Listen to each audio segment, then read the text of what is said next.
Breaking news tonight, a mom of three dips her toe back into the dating scene. It all ends in tragedy. The mom of three goes on an online date to a Mariners game with a 37-year-old dream man. That missing mom found dead in a local recycling bin. Her remains wrapped in plastic bags and, quote, still fresh. Recovered just 2 miles from Mariner Stadium. Bombshell tonight. We go inside the investigation and learn bits of human flesh, blood, a 15-inch pruning saw in the mom's own bathroom. What madman masquerades as normal on dating websites, then commits murder? Body parts wrapped in plastic inside a recycling bin. Mother of three with a date she met online. Shocking new evidence. Murdered inside her own home. Pieces of human flesh and blood in the bathtub drain. Near the tub, a pruning saw. A father and daughter couple confessed to an illegal relationship, even showing off their baby on TV.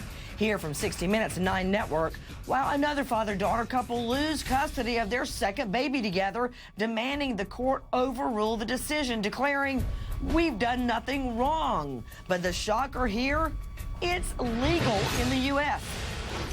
A father and his biological daughter have a steamy affair and have 2 children.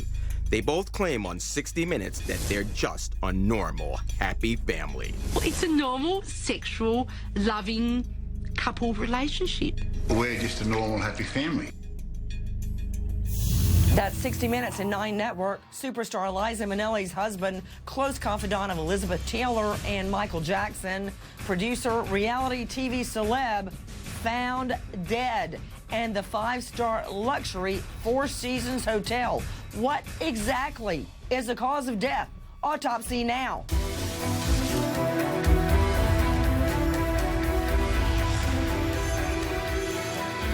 Good evening. I'm Nancy Grace. I want to thank you for being with us. Bombshell tonight. A mom of 3 dips her toe back into the dating scene. It all ends in tragedy. The mom goes on an online date to a Mariners game with a 37-year-old dream man. The missing mom found dead in a local recycling bin. Her remains wrapped in plastic bags and, quote, still fresh. Recovered just 2 miles from Mariner Stadium. Tonight, inside the investigation, we learn bits of human flesh, blood, and a 15-inch pruning saw in the mom's own bathroom. What madman masquerades as normal on dating websites and then commits murder, much less dismemberment? But right now, we're going inside the courtroom where the suspect is in court. Listen. The CSI unit of the Seattle Police Department found bits of human flesh and blood in the bathtub drain, in the same bathtub where the saw was standing near the tub in the victim's home. Also last night, her vehicle was located in downtown Seattle. It appears that she was murdered in the home and transported in her own car to Seattle. The body parts were found in Seattle. He admits to being with her. It is clear from what we know at this time that this is a very brutal crime that appears to have occurred in the home. It is clear from the probable cause certification he admits to being with her, claims some lack of memory, but remembers landing in downtown Seattle. We have obtained the probable cause document out to Pat Lalama, managing editor, Crime Watch Daily. So what I am gathering is this all occurred in her home. That explains why her purse and cell phone were in her home. That had troubled me from the beginning. And apparently this guy takes her car and leaves it in downtown Seattle, hoping somebody will steal it. And you know, Pat Lalama, that person that would steal that car unwittingly would have been pegged with this murder. Yes, it sounds like there was a real mechanism to the madness here. The probable cause statement, as you say, reveals so much. We know that the last time she received or made any kind of communication with people was at 10:35, and then after that they think he did it in the home. Unleasha lawyers, Troy Slayton and Mindy Smith, also with me. Joe Scott Morgan, death investigator. So Troy Slayton, did he bring the saw with him? Because what he is saying is they go to the game and then he has so much to drink, he doesn't remember anything. But he can remember that he had sex with her and that she was acting, quote, weird. What about that? Nancy, this may be a situation where he was in the wrong place at the wrong time. There has been no forensic evidence that has linked him to this crime. That's not true. That's not yes, true. It was. No, it's that's gruesome. not true. Yes, that's not Nancy, true. they found stuff in the drain. The defense attorney in court said nothing links them forensically. That's because the stuff hasn't been tested yet. Okay, so that there's been no doesn't mean evidence it doesn't exist. that's been revealed. There's been nothing revealed that links him specifically to this murder. Okay. I mean, he may have left her. He may have been, slept on that sidewalk in downtown Seattle like he said he was, and had nothing to do with this. Okay, you know what? Yes, he may have been the last person to see her that we know of, but that doesn't mean that he's guilty of murder. Let's take a look at the tears from the probable cause warrant.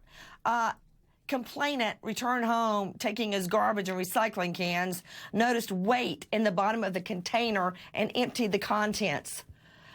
3 plastic bags, translucent. He could see a foot in one of the bags. An examination reveals the bags contained a human head, an arm, and a hand, a leg, and a foot. Whoa, wait a minute. So, hold on.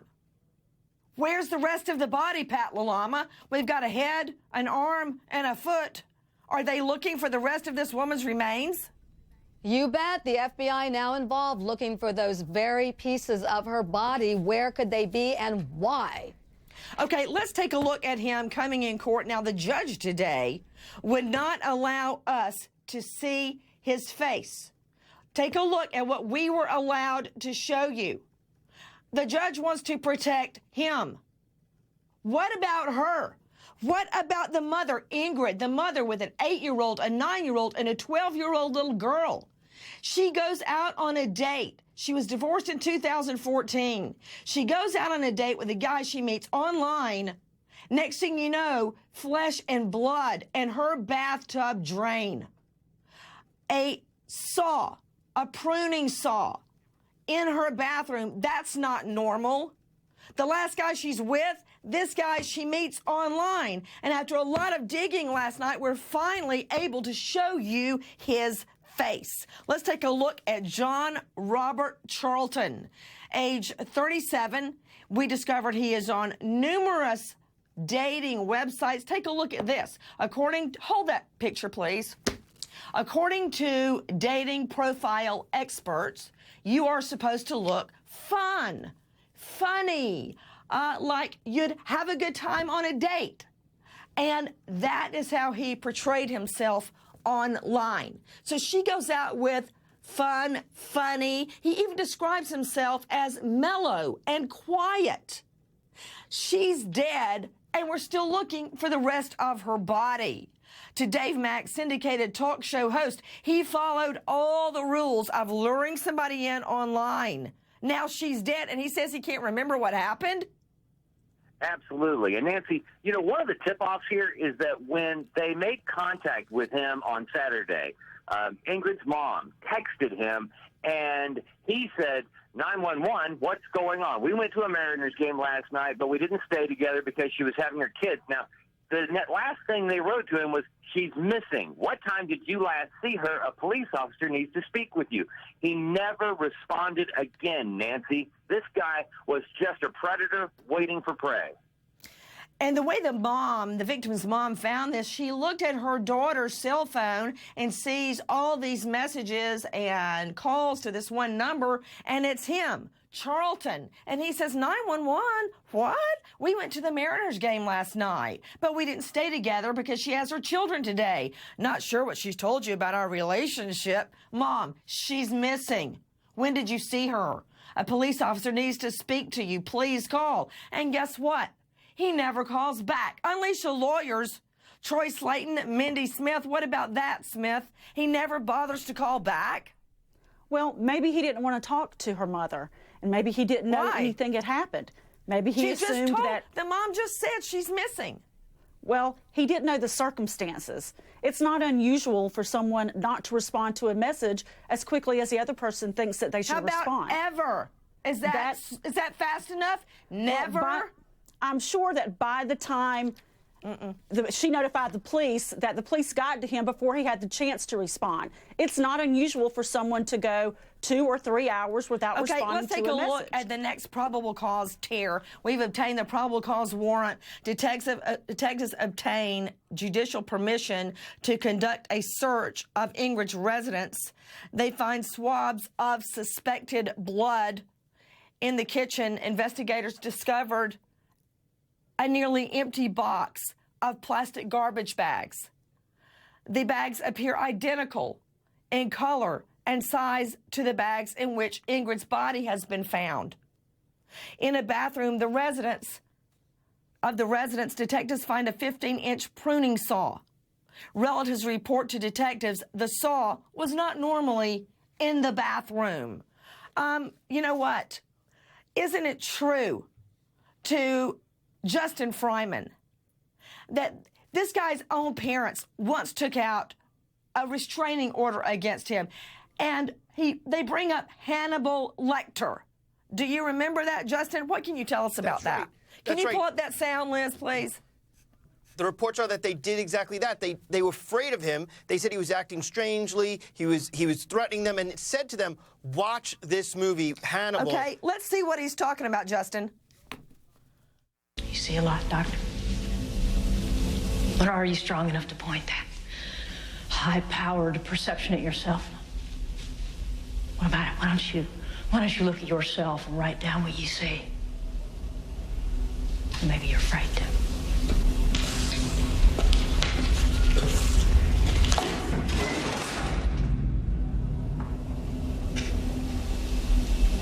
A census taker once tried to test me. I ate his liver with some fava beans and a nice Chianti. That's from Silence of the Lambs, Strongheart, Demi Production, Orion. So let me understand this, Pat Lalama, Crime Watch Daily. He, to his own mother, takes out the DVD and holds it and says, "Hey, watch this, Mom. You're warned." And it's Silence of the Lambs. Yes, and he actually uses the word beware. And his father has also stated that he talked about having increased escalating emotional issues, pressure. He felt that he was becoming out of control. Let's take another look at this guy in court. He looks very different than he does on his dating sites. There he is, shackled, feet, waist, and shoes and ankles. A lot different than he does on Plenty of Fish and Mingles 2. But this isn't the man she fell for. This is.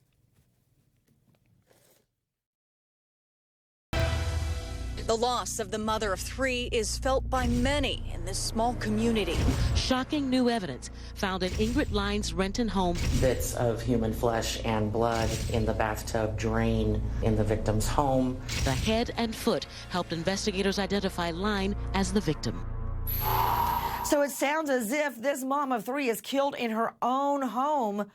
So how does her body end up miles away and unknown person's recycling bin? And also, Liz, I find it very difficult to believe, and I'm sure the defense attorneys are going to argue with me, that this is his first time at the rodeo. Because you don't graduate from nothing to dismembering a mother of 3 and dumping her body. Could you please show me the other missing women in that area down on the right? That's what I want to see. A mom of 3 goes on an online date. Her body has been found. According to witnesses, it was, quote, still fresh.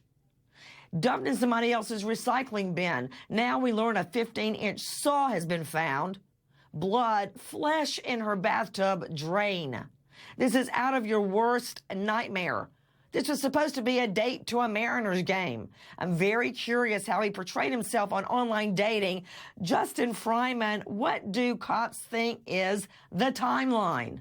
Nancy, the last anybody seems to have heard from her was around 10:30 when she gets a text over to a friend saying that she is on a date. The game started around 7 o'clock. At some point, she has to then end up at her home. And then the next morning, Saturday morning, when the father comes to drop off the children, she isn't there, and neither is her van. So we know whatever went down had to happen sometime late Friday night or in the early morning hours of Saturday. You know, Pat Lalama, let's think this through. So if she goes at about 7 and she's heard from around 10, he had a period of between 10 and the next morning to do all of this, right? So that's when it all occurred. There's no other option unless you want to blame it on her ex, which is highly unlikely. Okay, hold on. But it seems that after... Hold on, Pat, I'm going to come right back to you. Joe Scott Morgan just joining me right now, death investigator, professor of forensics, Jacksonville State University. You know, think about it, Joe Scott, think. Let me see the mock-up of the weapon, please. When police got to him, he was, oh, there you go, bruised and had scratches on him. Tell me the kind of force necessary to dismember a body, Joe Scott. Hey, Nancy, let me tell you something. This is not something that is done in a very short period of time. In the morgue, we have a long period of time to work with bodies. When you're using a saw and you're not used to doing this... Let me see the saw, please. Yeah, sure. When you're not used to using a saw to dismember a body, it takes an extended period of time to do this because you're having to cut through not just skin, but all the way through the bone. So it would take hours and hours, and you have to know where to cut. You have to get the body down into manageable pieces. It's very interesting that they found the smaller peripheral pieces, but yet they still have yet to find the torso, and that's the difficult thing here. You have to get rid of the torso. It takes a long time to saw through bone. So he's distributed the body. My thought is that he needed privacy. He thought enough at least to go into the bathroom, or whoever did this, to go into the bathroom so that they could clean up. The trap or the drain in the bathtub itself is going to be key here, Nancy, and also the teeth on the saw, because they're going to hold a lot of evidence. There's going to be hair, bone, skin, blood, even muscle tissue that's going to be caught up in the blade of the saw, even if he tried to wash it, and also in the drain itself. They will take this thing apart piece by piece. I know because I've worked cases like this, and they will go over every inch of it. Renton mom Ingrid Line disappeared after a Mariners game.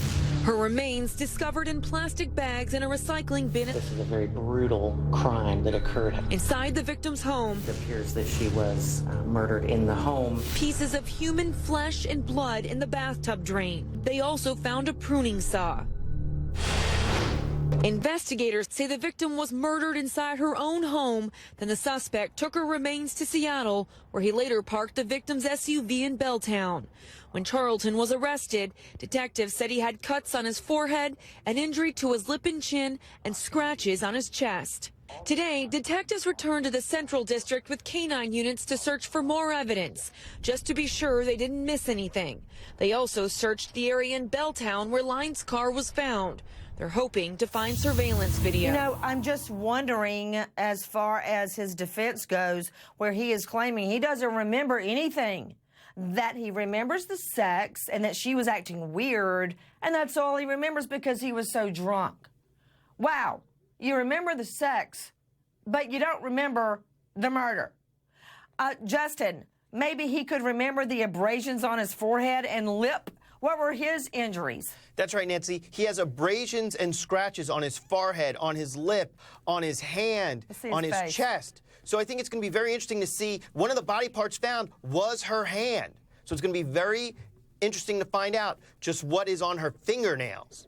Interesting, Justin Fryman, that her hand has been found.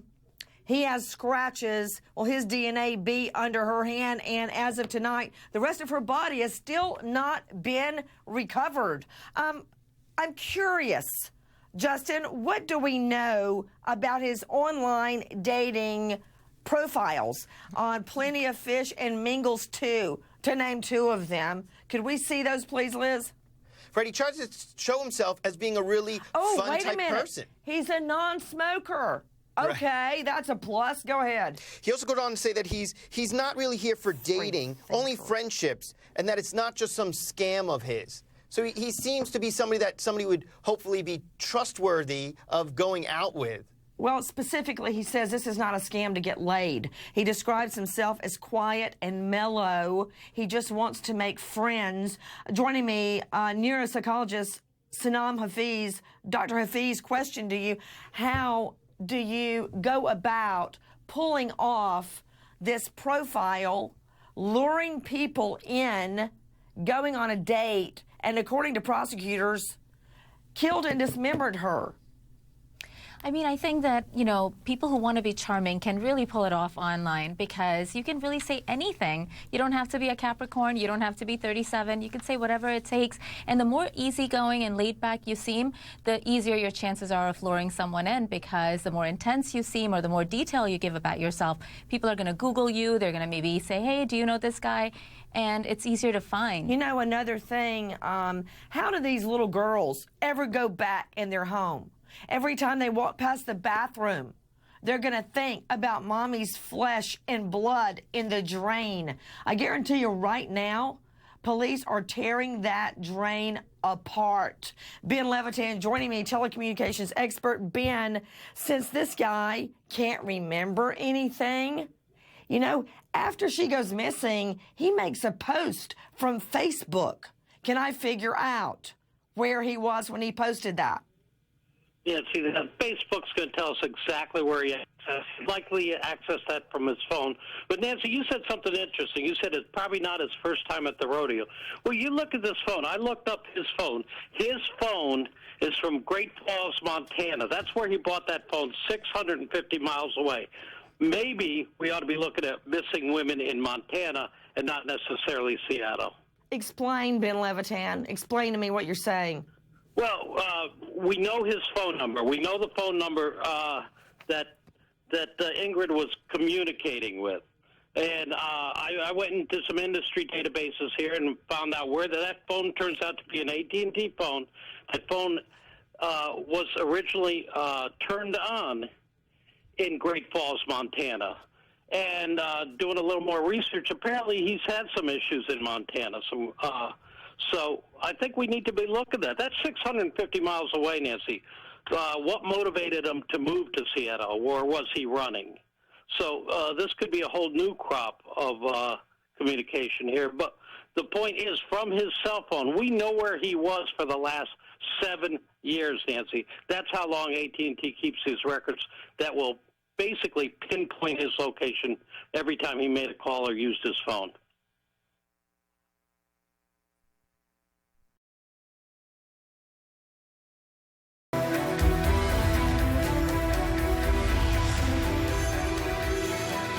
A father and daughter couple confessed to an illegal relationship, even showing off their baby on TV. Here's seen from 60 Minutes and 9 Network, while another father-daughter couple lose custody of their second baby together, demanding the court overrule that decision, declaring we've done nothing wrong. But the real shocker here, it's legal in the United States. Jenny was meeting her dad for only the third time in her life. Despite being fully aware of their blood ties, an attraction grew between them. Yeah, I was looking at him and sort of going, oh, he's not too bad. Well, of course I knew it was illegal, but, you know, so what? So what? That's from 60 Minutes and 9 Network. Chris Spargo, reporter, DailyMail.com. So what? We're talking about a father and a daughter in that scenario, and they're actually showing their baby off on TV. Not only that, an Oregon couple that has 2 children together has had the children removed from their home, put in foster care with severe genetic defects, and they're appealing it. Long story short, they're saying we're doing nothing wrong. Chris Spargo, what is happening? Well, both cases are in some ways very similar. In the Australian case, you have a father and daughter who were estranged for a long period of time, came back together, and then said they fell in love, had 2 children together. One of their children died shortly after birth. The Oregon couple, same thing. They'd been estranged for most of their lives. They come back into each other's lives. They get pregnant. They have the children. And now this Oregon couple is arguing to try and get their children back. You know, interesting about that, to Joe Scott Morgan, joining me, professor of forensics, Jacksonville State. The reason the first baby died is very likely because of a genetic problem. When you have, we're talking about adult incest. When you have a father and daughter marry and have children, what are the potential genetic fallout? Well, there's any number of problems, Nancy. Let's think of it this way. If you think of a bullseye, the further out you move on the bullseye, the safer you are. When you start to get to first cousins, children, this sort of thing, it becomes more dangerous. You have things like cleft palate that'll come along, the trisomy defects like Downs, these sorts of things. You'll have children that will be missing limbs or children with blindness. All these kinds of things, they bring about this mutation of genes. They bring out recessive genes that have been kind of pressed down genetically. You're saying Downs, blindness, missing limbs, drastic deformations, or even death. Listen to this couple who shows off their baby on TV. Why did you go looking for your father? I had children, and I felt as though he needed to be part of their lives as their grandfather. What was the meeting like with John, your father? It was like meeting a man. It was just like, although I knew that he was my father, it was like when I met him, I met John, I met a man, I met another adult. At the age of 31, Jenny was meeting her dad for only the 3rd time in her life. Despite being fully aware of their blood ties, an attraction grew between them. After I'd been there quite a few days, I started to notice my feelings were changing, and that I was seeing him as a man, as a person, as somebody who was loving, caring, who, like, yeah, I was looking at him and sort of going, oh, he's not too bad. That from 60 Minutes and 9 Network. Now, here is the kicker. This is legal in the U.S. Stacey, give me the states where this is legal that we know of. Well, we dug up and you see here, Rhode Island and New Jersey, apparently incest is legal in those states. And we also found out in Ohio, it's only illegal if you marry a parent. So it's kind of a gray line in Ohio as well. So Ohio, you can have relations with your relative, but then if you marry, then that's wrong. Joining me right now is Barbara Gagno, author and expert, and a very unusual syndrome called GSA. Barbara Gagno, thank you for being with us. What is GSA? Well, that stands for genetic sexual attraction. And it's kind of a hard thing to explain because people say, what is genetic sexual attraction? And it's what happens when people are separated and reunited and haven't had a chance to do any bonding, and then they become involved further than they should get involved. Barbara, what's so amazing to me is that this is actually condoned in multiple jurisdictions in the U.S. What brought it to the forefront is a recent story about a 51-year-old mother who reconnects with a 32-year-old son she gave up for adoption. She breaks up his marriage, and now they're trying to have a baby together. Unleash the lawyers, Troy Slayton, Mindy Smith. Troy Slayton, a 51-year-old mother, reconnects with her adopted son. She breaks up the marriage. I mean, how can this be legal in the United States? You know, between consenting adults, who is the government and who are we to say who should be doing what, as long as they're not getting married or potentially having children? Why don't we go ahead and legalize crack cocaine and methamphetamine? What about that? You know, as long as somebody's not hurting a child, in this situation, then it's really, I think, none of our business what Really? consenting adults are doing in their own Did you hear about the Oregon bedroom. baby that's dead and the next baby with drastic deformations? Did you hear that? Yeah, that's horrible. You know, But look, Nancy, it's those not are something, two I'm not something that I'm separate issues. advocating. It's not something that they should be doing, but I'm just saying that the government shouldn't be getting involved as long as it's an adult and no child is being endangered. Mindy Smith, why are you shaking your head yes? Because those are two separate issues. With the Oregon situation, first you have to look at the incest, then, and that goes state by state. In the situation with the Michigan couple, if they get married, that is illegal, and it's a Class 3 felony, and both parties could face up to 15 years Mindy, imprisonment. you're giving me a bunch of legal goo. The reality is it allows them to have relations but not marry.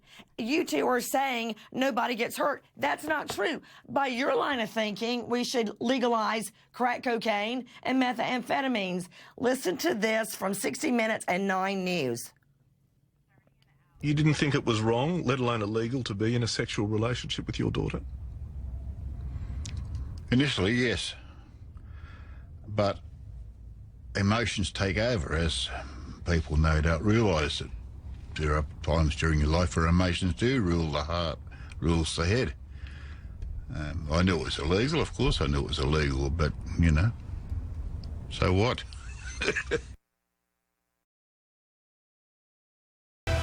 Superstar Liza Minnelli's husband, confidant of Elizabeth Taylor and Michael Jackson, reality TV celeb found dead in the 5-star luxury Four Seasons hotel.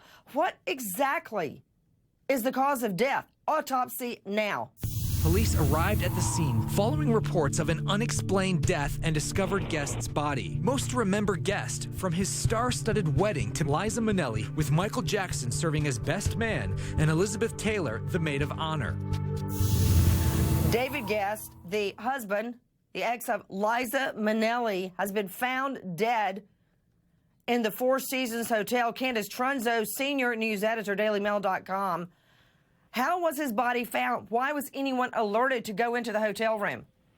Well, you know, Nancy, this is the big mystery. We're not exactly sure exactly who found him, how he was found. We know that hotel security was called, that there was a problem, that EMS, emergency services, were called, police were called, and they found him dead. It's unexplained at this moment.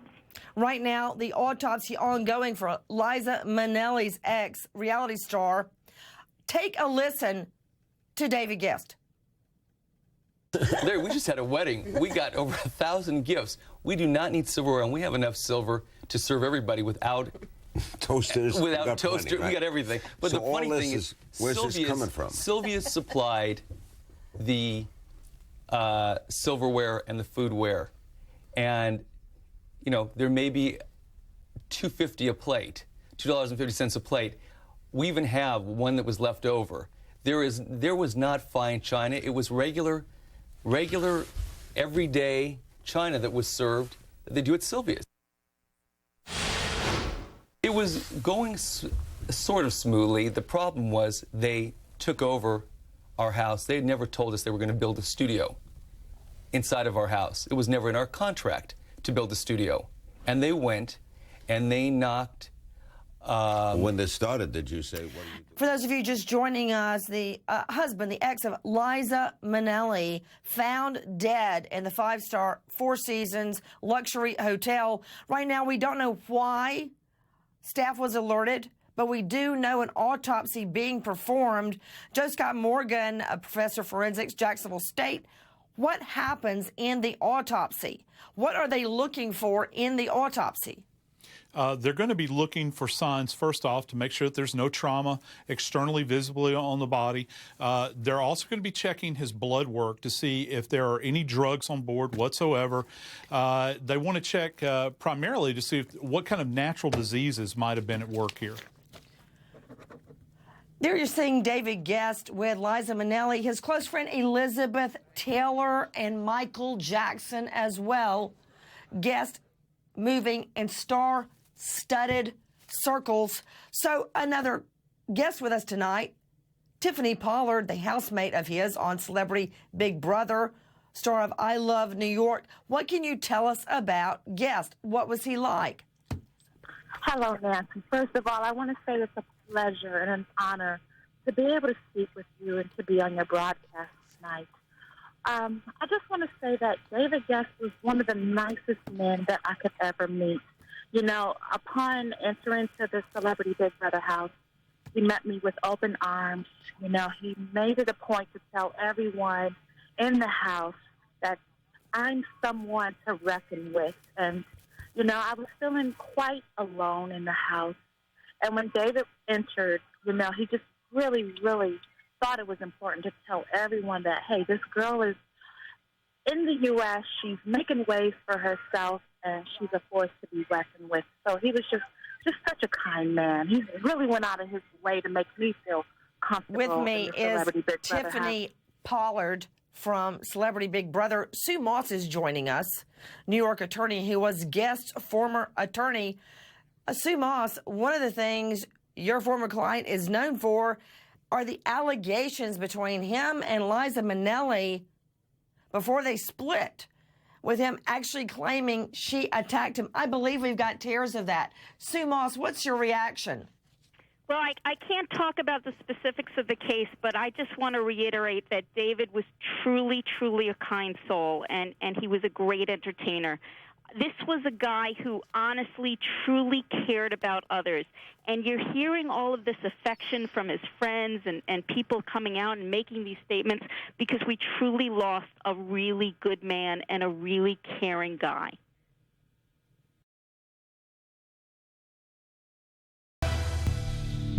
The former husband of entertainment icon Liza Minnelli has been found dead at a 5-star hotel. The sister of David GEST confirms his body was found at the Four Seasons Hotel on Tuesday morning. Superstar Liza Minnelli's ex, the reality celeb, has been found dead. Right now, the autopsy ongoing. What is the cause of death? Now, Matt Zarrell, many people know GEST through Michael Jackson, correct? Yes, he actually produced what's considered the highest-rated musical TV special in history. It was Michael Jackson, the 30th anniversary celebration, the solo years. This was actually the last time that Jackson performed with his brothers on stage. So this was very, very highly rated. He also produced a documentary, Michael Jackson, The Life of an Icon, just a couple of years ago. Right now, you are seeing YouTube's Michael Jackson 30th anniversary celeb concert produced by David GEST. So, Matt, is this what makes him so well known, or is it being married to Liza Minnelli? Well, what's interesting here is that from reports is that he actually hired Liza to perform as part of this concert before they had started dating, and then Michael Jackson was the one who introduced him to Liza Minnelli.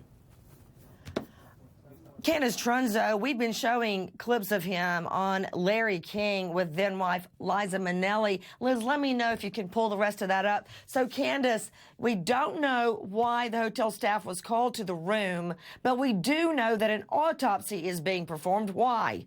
Yes, an autopsy is being performed because nobody knows at this point why he died. It's unexplained. What we do know is this, though.